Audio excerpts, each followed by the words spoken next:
戰報，分析各類股票表現，即時專家分析。大家最想知就係你哋摩通咧對於中港股市嘅睇法。緊接通識牛熊，追蹤股市景況，助你穩奪先機。今日嘅回吐係咪正常咧？大漲小回嘅格局係咪依然未變呢？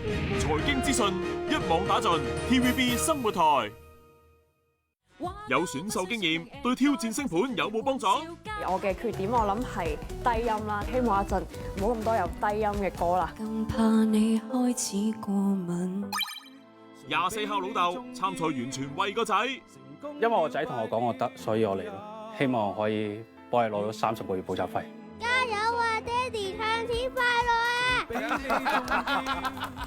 唱錢星期6晚8點半，翡翠台。哇！咁多種人生玩法，好得意喎！開個農場種下嘢，幾超啊！上武當山做3峰派傳人，養大熊貓勁 Q 啊！試埋做海女同大海搏鬥，超熱血！一個個非常人生咁過癮，梗係要逐一體驗啦！周遊人生5月18號起，星期1至5晚10點半，翡翠台。飲茶、海鮮、火鍋以及各種美食，當然要配青島啤酒啦。記住樽後面 Attention 標誌，先至有出口品質保證。林和成總代理。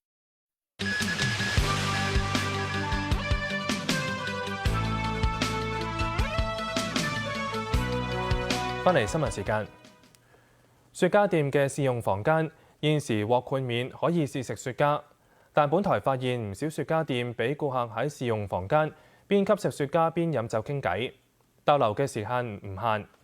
有職員形容走灰色地帶，醫衛局就回覆話，控煙酒辦會繼續按實際需要巡查同執法。呢度係尖沙咀一間雪茄店嘅試用室，唔少人邊吸食雪茄邊傾偈睇電視。唔該晒，有冇話坐幾耐啊？冇時間限制。而家所有室內公眾地方都屬於法定禁煙區，不過雪茄零售店嘅試用房間就獲得豁免。夜晚10點半之後，房間近乎滿座，大部分嘅顧客逗留超過1個鐘。試駕師亦都忙住招待客人。突然間爆場，即係大家食飽飯就會有錢佬就會抽支雪茄咁樣。我哋呢度其實都係灰色地帶嚟嘅，我哋賣雪茄呢度叫我哋之後以記者嘅身份向店鋪查詢。而家鋪頭有啲忙，可能幫你唔到。喂。法例列明，除咗雪茄或者附屬用品，雪茄店唔能夠出售其他物品，先至可以獲得豁免設置試用室。但係牛頭角呢一間雪茄店就有酒賣。最平嗰支就係1800蚊威士忌，因為通常食雪茄就配翻威士忌嘅。我哋之後以記者身份向呢間店鋪查詢，但係未獲回覆。近年政府加大控煙力度，但係代表業界嘅立法會議員認為雪茄店嘅豁免機制有必要保留。食開雪茄嘅朋友咧，佢未必係會食死一隻嘅雪茄品種嘅，咁所以其實經常佢都要需要去一啲雪茄嘅地方咧，咁佢哋去品嚐，咁因為個時間都比較長，咁可能佢都會有啲喺度自己有啲娛樂，可能去睇下書。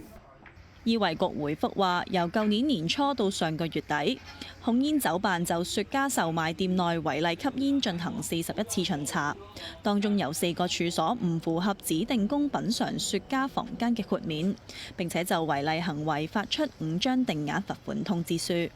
公眾室內嘅環境呢，就係唔應該食煙㗎嘛，咁而家純粹為咗雪茄呢，開咗個少少嘅窗口，就俾佢我哋去揀雪茄用嘅啫。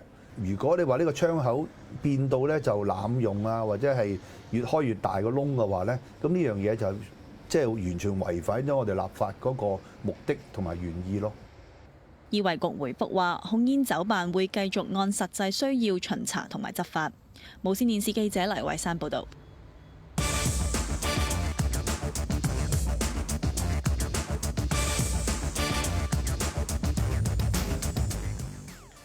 歐天峻成為第一位香港賽車手奪得世界耐力錦標賽分站冠軍。第2站喺比利時斯帕舉行，歐天峻同2個德國同英國隊友駕駛10號麥拿倫排第15位起步，負責第一棒嘅歐天俊被開早段多車意外，兩個賽段之後係排第9，隊友接棒之後升上第2，落後法拉利對手。上站喺意大利因為發電機故障而退出，今場憑住最後一輪進入維修站，成功逼到對方犯規，被罰5秒。佢哋緊隨對手過終點，仍然為車隊首奪 LMGT 3組別嘅冠軍。歐天俊成為第一位贏得世界耐力賽分站嘅香港車手。7點半新聞報道完啦，再見。